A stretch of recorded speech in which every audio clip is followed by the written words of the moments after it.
Contento de estar aquí después de una semana de vacaciones.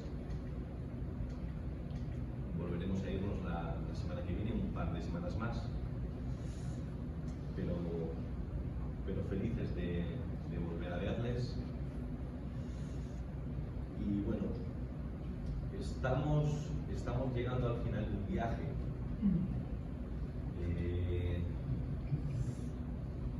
Vamos a acabar con el capítulo 4 de Jonás. Lo vamos a hacer entre esta semana y una última predicación. Tal vez con el tiempo volvamos a este libro desde otro ángulo, pero han sido muchos meses hablando de un mismo personaje desde distintas áreas, distintos aspectos, ¿no? Y hoy vamos a ver mucho acerca del Dios que se nos presenta en este relato, en esta historia. Si me queréis acompañar, nos vamos al libro de Jonás, capítulo 4, versículos del 4 al 11. Estoy mirando, pero creo que el pastor Justiniano no ha obviado nada. Ha dado la bienvenida a la amiga de Araceli. Julita es, ¿no? El nombre, Julita. Y bueno, creo que no queda nada más por ahí. Sofía no. Sofía puso un mensaje. Sofía está fuera, creo, ¿no? Sí, no he dicho nada, me ha parecido ver una fotografía de una piscina, entonces me imagino que ha salido, ¿no? Sí. Bueno.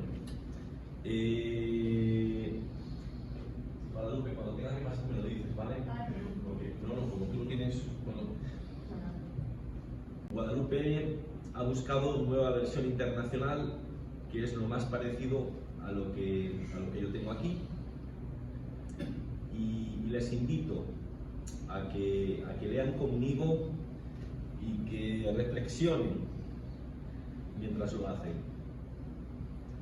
Dice que el Señor dijo: ay, Jonás, eso es a mí, ¿no? Jonás, es bueno para ti que ardas con tanta ira. Entonces Jonás salió de la ciudad, se sentó justo al este o al oriente, depende de la versión que estés leyendo, de esta, y se hizo un techo allí. Y dice que se sentó bajo su sombra, esperando a ver lo que sucedería a la ciudad. Para librarlo de su desánimo, el Señor preparó una planta que creció rápidamente sobre él para que fuera una sombra sobre su cabeza. De asesino. Exactamente, en algunas versiones se habla de una calabacera, pero algunos comentaristas hablan de una planta de ricino o aceite de ricino, ¿no? Que es una planta que crece rápidamente. Muy bien, Araceli, pero haces trampas con la Biblia. Y Jonás estaba encantado y contento por la planta. Pero al amanecer el día siguiente, Dios preparó un gusano que atacó la planta, por lo que se secó. Y cuando el sol se levantó más alto,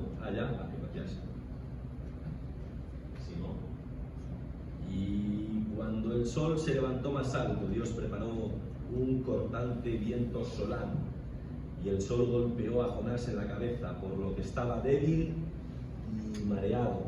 Quería morir, papá, entra en una depresión que dice: es mejor para mí morir que vivir. Pero Dios le dijo a Jonás: es bueno para ti estar tan enojado y desanimado por una planta. Y él dijo: sí, es bueno. Estoy lo suficientemente enojado y desanimado como para morirme. Y el Señor dijo, tenías compasión por la planta que no plantaste, ni hiciste crecer, y que llegó a existir y murió en una noche. Y no debería tener yo compasión por Nínive, esa gran ciudad en que hay más de 120.000 personas que no distinguen su derecha de su izquierda, y tanto ganado. Y fíjate al verso, ahí termina el libro, con una pregunta. Colorín colorado, el cuento se acaba. Tengo ahí una serie de puntos para que me ayuden, porque como esta semana estuve de vacaciones, digo, voy a ponérmelo fácil, ¿no? En primer lugar, Fernando, vemos a un Dios que es paciente. Y eso a mí me ayuda. Maribel, usted lo verá, tiene dos niñas pequeñitas, ¿eh? La mayor ya se va haciendo una mujer, pero Martita, ¿cuántas veces hay que tener paciencia con los hijos? Volver a repetir las mismas cosas. En muchas ocasiones mirar para otro lado, ¿eh? Bueno, pues Dios es paciente. Pedro, Dios es paciente. Hemos leído a lo largo de la historia que Jonás tuvo una suerte de conversión dentro del pez. Entendió supuestamente en qué consistía la gracia de Dios. Rosa obedeció el hecho de ir a predicar a Nínive sin temor. Predicó acerca de la ira de Dios. Pero no llegó. Y yo creo que se sintió como un tonto. Pero en el fondo Alejandra, él pensaría y se preguntaría, esta gente no merece la misericordia por parte de Dios. Son crueles, son déspotas, son egoístas, son malas personas, no merecen la misericordia de Dios.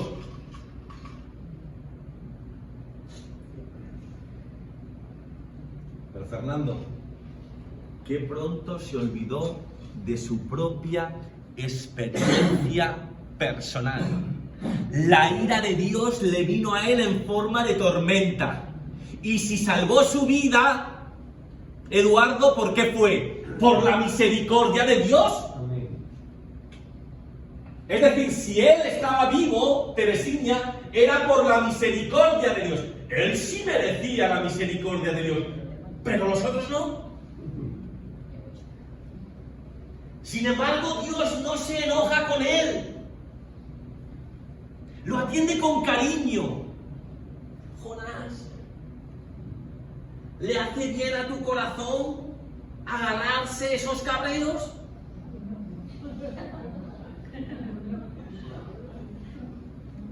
Chico, te va a subir la tensión, cálmate. Noelia, bájale, bájale, bájale. Como dice aquí, papá, bájale, bájale. No, si estoy tranquilo, bájale, papá, ¿cómo estás? Bájale, bájale.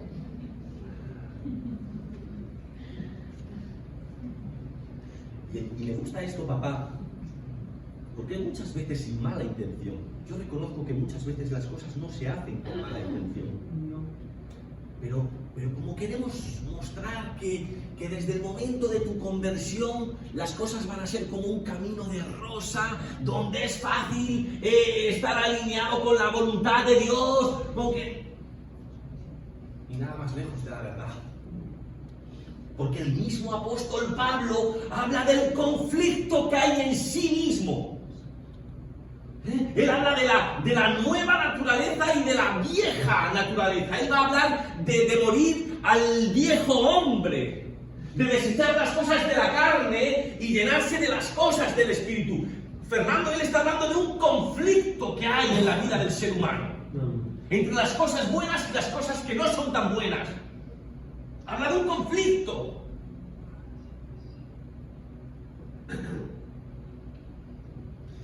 Y lo más hermoso es que ese conflicto que hay en nosotros no justifica, hijo, las cosas que hacemos mal, pero sí se nos dice que Dios comprende al ser humano.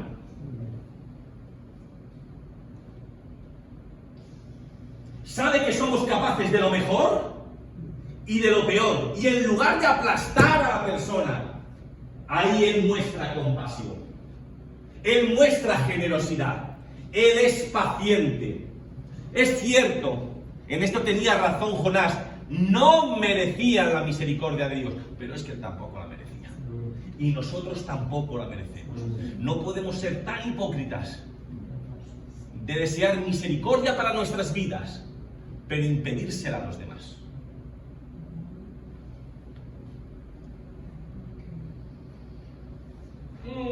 Esto lo mismo te rechina, pero vemos con Dios que llora. Hombre, ¿y tú esto de dónde te lo sacas, Feli? Porque yo he leído contigo y yo no he visto en ningún momento a Dios llorar. Déjame que te explique. Hablaba con Alberto, le pedí ayuda, porque había escuchado cantos de sirena, pero no lo tenía muy claro. Y él, gracias a su formación filosófica, digo, bueno, oye, es cierto que los filósofos antiguos, dice, sí, papá. Bueno, los filósofos antiguos hablaban de una cosa conocida como el amor de benevolencia. Juan, ¿en qué consistía el amor de benevolencia? Es cuando tú te prestabas a hacer algo bueno por alguien, aunque no te cayera bien. Me caes gorda, pero yo quiero hacer el bien, te voy a dejar que te pongas debajo del ventilador. Te cedo mi sitio. La broma. ¿Me entiendes, no? ¿No? Y también me entiendes a mí que me caiga de gorda. Pero vale. Da igual, lo mismo no lo mereces, Javes. Lo mismo no me caes bien, porque sales con mi hija. Pero yo voy a hacer lo correcto, porque es ese amor de benevolencia. Pero luego hay un amor de apego, y es el que cuando realmente hay lazos, porque tú amas a alguien, tú quieres a alguien, y todo te va a parecer poco, porque hay ese amor de apego. Pero es que estos filósofos, al menos los estoicos antiguos, hablaban de la apatía por parte de Dios. Es decir, ellos decían que Dios no podía sentir apego por ningún ser humano. Es decir, el ser humano es tan insignificante que cómo Dios iba a sentir apego por ninguna persona. Claro, tenemos que entender que ese apego te hace vulnerable, Isaías. Porque cuando, mira, te vi a ti ayer, creo que fue, subiste una fotografía de tu sobrino de Spiderman, ¿no? Pero que era una especie de bañador o de algo, era, ¿no? Ahí con corazoncitos. Tú a ese muchacho le quieres, porque es tu sobrinito, Escúchame, si tú te enterases de que el chico tuviera una enfermedad importante, ¿a qué sufrirías? Porque le quieres mucho. Marimar tiene una prima que ha tenido una niña, es una niña creo, ¿no? Pues si la niña tiene 6 o 7 meses todavía no ha salido del hospital, porque todo lo que come vomita. Pues no, salió al principio pero ha vuelto a entrar. No. 6 meses todo lo que come vomita y los médicos no saben. Prueban aquí, prueban acá, pero no saben. Imagínate cómo se tiene que sentir esa madre ante la ilusión de tener a un hijo 6 meses sin salir del hospital, ¿vale? Cuando tú quieres a alguien y ese alguien sufre, tú sufres. Lo que voy a decir es una obviedad. Si mis hijos sufren, yo sufro. Fernando, si tus hijos sufren, tú sufres. Ya no solamente te preocupas de tu propia vida personal, de tu relación con Guadalupe, estás con la antena puesta, ¿qué tal mi hija? ¿Qué tal mi hijo? ¿Qué tal el otro por Inglaterra? Estás ahí con... ¿Vale? De la misma forma que cuando a ellos las cosas les van bien, tú estás contento. Incluso te alegras más de las cosas que le suceden bien a tus hijos que a ti mismo, ¿no? Porque dices, no, yo ya cumplí, a mí ya lo único que me queda es ir al trabajo y ya está, poca cosa más. Lo que tenía que hacer ya está hecho. Ya con 50 años, ya pocos objetivos más me voy a marcar, ¿no? La carrera que tenía que hacer la hice. Ya miras por ellos. Y sus éxitos son tuyos. Claro. ¿A ti qué pasa? Que en el versículo 10 y en el versículo 11, por eso he elegido esta versión, Dios habla, o Dios va a utilizar en el relato la palabra compasión. ¿Vale? La palabra compasión. Y compasión, y si tú te vas al idioma original, va a hablar de afligirte por alguien. O afligirte por algo. De tener el corazón quebrantado. O de llorar por alguien. Rosa, lo que Dios le está diciendo a Jonás es: tú tuviste compasión, tú te afligiste, tú lloraste por una planta. Pero yo, Dios, sentí compasión, es decir, me afligí, lloré, sentí dolor por una ciudad.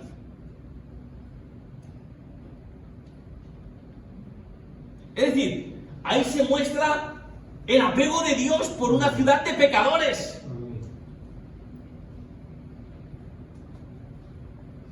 Ellos hacían las cosas mal y Dios sufría. Y no es la primera vez que esto aparece en la Biblia, porque si te vas al capítulo 6 de Génesis, va a decir que Dios ve la maldad del pueblo y le dolió en su corazón. Génesis capítulo 6, versículo 6. Le dolió en el corazón.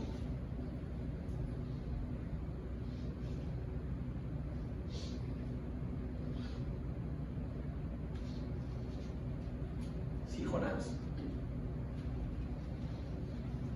Tú lloraste por una planta. Yo estoy llorando por toda una ciudad. Por 120.000 personas, luego lo explicaremos mejor, que no saben distinguir su mano derecha de su mano izquierda.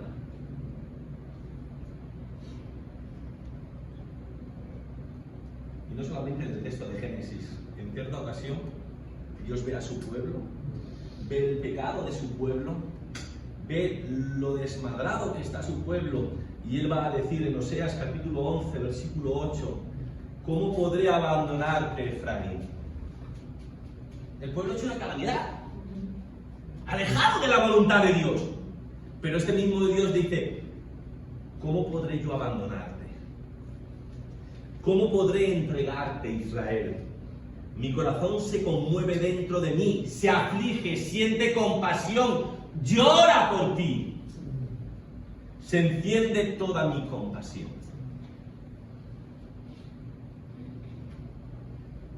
También en este relato vemos a un Dios que es generoso. En esta frase que he dicho que íbamos a ver más, dice: ¿cómo no voy a sentir compasión por un pueblo que no sabe distinguir su mano derecha de su mano izquierda? En otras palabras, para que sea más comprensible para nosotros, de lo que está hablando el autor, es que este pueblo, espiritualmente hablando, estaba ciego, estaba desnortado, no sabía por dónde ir. Y ante esta situación, Dios siente compasión y se pone a actuar. Nosotros muchas veces, cuando alguien se mete con nosotros por redes sociales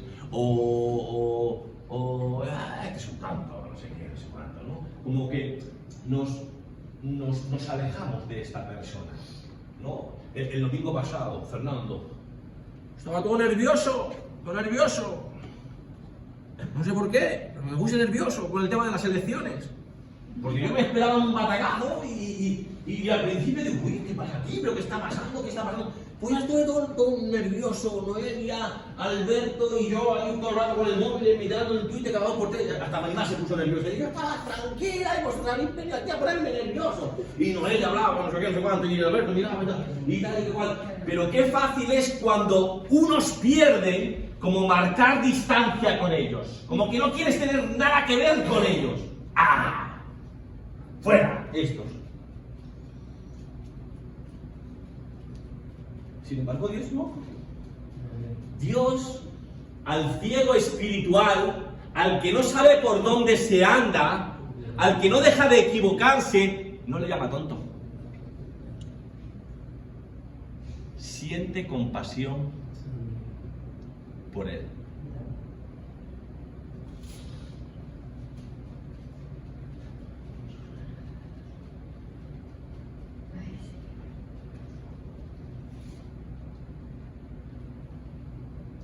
Si yo te preguntara, lo mismo no coincidimos, aunque la conclusión fuera la misma, ¿cuál fue el gran pecado de Jonás? ¿Qué es lo que realmente a Dios pudo ofenderle de la actitud de Jonás? Si queremos mostrarnos como así como muy espirituales, tal vez, no, porque no obedeció a la palabra de Dios. No, porque no. ¿Saben realmente cuál fue el pecado de Jonás? Dicho por otros autores. La inhumanidad que Jonás mostró. Le daba igual a la gente. Es más, Rosa, si se nos dice que después de que Dios le perdona, él se sale fuera de la ciudad, ¿pero a qué? ¿A qué? Se sienta a esperar a ver qué es lo que Dios va a hacer. Es decir, tiene la esperanza de que Dios se arrepienta y termina en destruirlos. Es la esperanza que tiene de este siervo de Dios. Que yo doy gracias a Dios por los siervos que él tiene. Somos espectaculares. El siervo de Dios esperando que destruya ese pueblo. La inhumanidad que sentimos nosotros cuando nos dan igual los muertos del Mediterráneo. Porque son negros. Porque vienen del África. Porque vienen a quitarnos lo que es nuestro. La inhumanidad que muestran otras personas que sienten de una forma distinta que nosotros.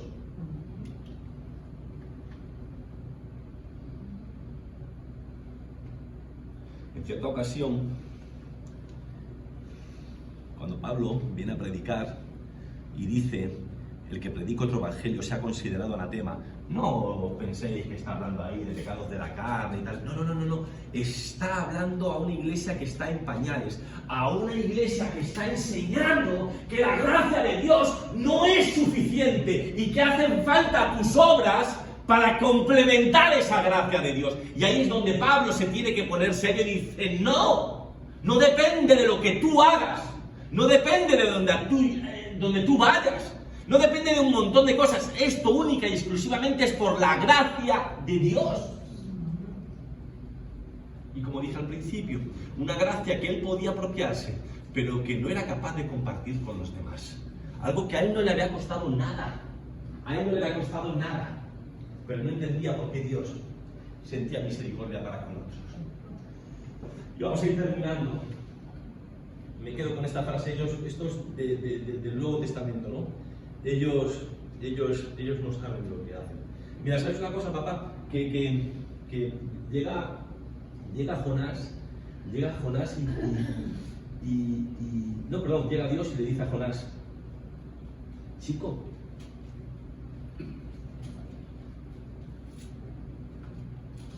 tú sentiste compasión por una planta. Yo siento compasión por miles de personas. Tú lloraste por una planta. Yo lloro por miles de personas que están perdidas, que no saben discernir, que no tienen criterio. Yo estoy llorando. Es como si le dijera a Dios, ¿por qué no lloras tú si eres mi profeta? Y ahí el que es un poquito conocedor del Nuevo Testamento, se da cuenta de la diferencia que hay entre el profeta Jonás y el profeta Jesús. Jonás no lloró por las personas, pero Jesús sí lloró, y más de una ocasión. Dice en Lucas capítulo 19, versículos 41, 42 al 44, solo un poquito leo. Dice que Jesús vio la ciudad y que lloró por ella. Lloró por ella y dijo: como quisiera que hoy supieras lo que es lo que te puede traer paz, pero eso ahora está oculto a tus ojos. Yo quisiera, pero eres tan cabezón que no hay manera. Y yo lloro por ese estado en el que tú estás, porque no reconociste el tiempo en que Dios vino a salvarte. Pero más en Lucas capítulo 13, versículo 34, va en la misma dirección. Jerusalén, Jerusalén, ¿cuántas veces quise reunir a tus hijos como reúne la gallina sus pollitos debajo de sus alas? Pero no quisiste. Hay un vídeo, no sé si se llama un real, eso de los vídeos cortos, o sea, los vídeos cortos estos que salen en Facebook, que duran poco, 5 o 10 segunditos. Ahí, pues no sé si es una especie de un patito o lo que sea, que va con su... y se cae uno, va en una especie de cascada, y va la madre con el resto de los patitos y se me cae uno, aquí vamos todos a por él, ¿no? ¿Cómo quisiera juntar a todos? Y pues ese, ¿cómo dices a la tele? ¿Real? Ese. Y luego, ¿cómo? Reel. Un reel, eso. Un reel, pues eso. Bueno, y es más, ¿se acuerdan Alejandra cuando Jesús estaba clavado en el madero? ¿Recuerdan una de las últimas palabras de nuestro Señor Jesús? Padre, perdónalos porque ellos no saben lo que hacen. Es decir, Jesús en ningún momento te está diciendo que no esté mal lo que están haciendo. Está mal. Pero siente compasión por ellos. Siente lástima por ellos. Siente dolor por ellos. Sufre, porque tiene ese amor de apego inimaginable para los antiguos. Tiene ese amor, o sea, las personas le importan. Cuando tú sufres, Dios sufre. Y cuando tú estás bien, Dios se siente bien, porque tiene ese apego por sus hijos.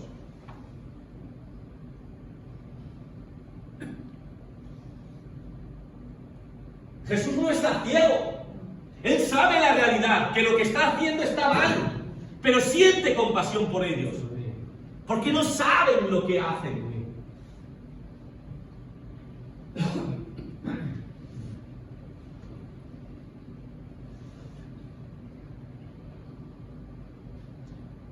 Les voy a leer esto, para ir terminando. Estoy en tiempo, ¿no? Sí. Les voy a leer esto. Hace más de un siglo, lo he cogido en un libro, hace más de un siglo, el gran teólogo de Princeton, Warfield, no sé tampoco si se pronuncia así, pero bueno, Warfield, escribió un extraordinario ensayo académico titulado La vida emocional de nuestro Señor, en el que consideraba cada ejemplo registrado en los evangelios que describiera las emociones de Cristo. ¿Vale? Él coge los evangelios, se pone a leer de a poco y a ver cada texto que hable acerca de las emociones, qué es lo que... ¿no? Bueno, pues Warfield concluyó que sin duda la declaración más característica de la vida emocional de Cristo fue la frase movido a compasión. Movido a compasión. Una frase griega que literalmente significa que fue movido desde lo más profundo de su ser. Y lo último que te leo de este libro, dice que la Biblia registra que Jesús lloró 20 veces por cada vez que señala que se rió. Es decir, por cada vez que se reía, Lloraba 20. tenemos 20 ejemplos de que Eso llorará. era depresivo, tenía problemas. Jesús sentía compasión por las personas. Y termino con esto en esta mañana, hermanos. Voy a poner esto para que no se enfade con la duda que va a echar a última hora. ¿Sabes una cosa? Hay algo que quiero que me encantan estos contrastes, ¿no? Por ejemplo, al principio pudimos ver un contraste entre la historia de Jonás y la historia del hijo pródigo. Porque cuando Dios muestra misericordia para con los ninivitas, Jonás se cabrea. ¿Sí? Cuando el padre muestra misericordia para con el hijo pequeño, el hermano mayor se cabrea. ¿Ven la relación? ¿Ven la relación? Bueno, pues otra relación. Aquí tenemos a un profeta que sale de la ciudad. ¿Pero para qué sale de la ciudad? Hemos dicho, Juan, para ver si Dios cambia de opinión y destruye la ciudad. Pero tenemos a otro profeta, Jesús, que salió de la ciudad, pero no para ver destruir a la gente, sino para salvarlos, para morir por ellos. Jonás sale de la ciudad para ver destruir a la gente. Jesús tiene que salir de la ciudad, es crucificado en la cruz por ser coherente con lo que creía, con lo que le venía del Padre. Fue su vida, su muerte, su resurrección lo que nos da vida y lo que nos da esperanza hoy. Espero que se queden con esto en esta mañana, que tenemos un Dios, no sé si la palabra está bien, poliédrico, con muchas facetas. Hemos visto a un Dios generoso, a un Dios empático, comprensivo, que llora, que sufre con nosotros. Quédate con esto cuando las cosas, Juan, no pinten del todo bien. Con tu dolor, Dios sufre. Cuando las cosas te van bien, Dios se alegra. Porque a Dios le importamos. Recordábamos cuando comenzamos a estudiar el libro de Pedro, cómo el autor coge una oración típica judía y él la cambia. Él la cambia. Porque los judíos se dirigen a un Dios al cual no pueden conocer. Un Dios con el cual no pueden intimar. Y ahora aquí llega el autor, para algunos Pedro, para otros no, y aquí llega el autor y dice, cuidado, cuidado, cuidado, porque a este Dios sí podemos intimar con él, sí podemos conocerlo a través de la persona de Jesús. Podemos tener relación con él. Aquí está, desbaratando esa filosofía estoica que Dios no puede sentir apego por el ser humano. Este relato dice que sí, que Dios sufre y se alegra contigo. Dios sufre con las cosas que te pasan, Dios se alegra de las cosas buenas que te pasan. Amén. Que Dios nos bendiga, hermanos. Amén.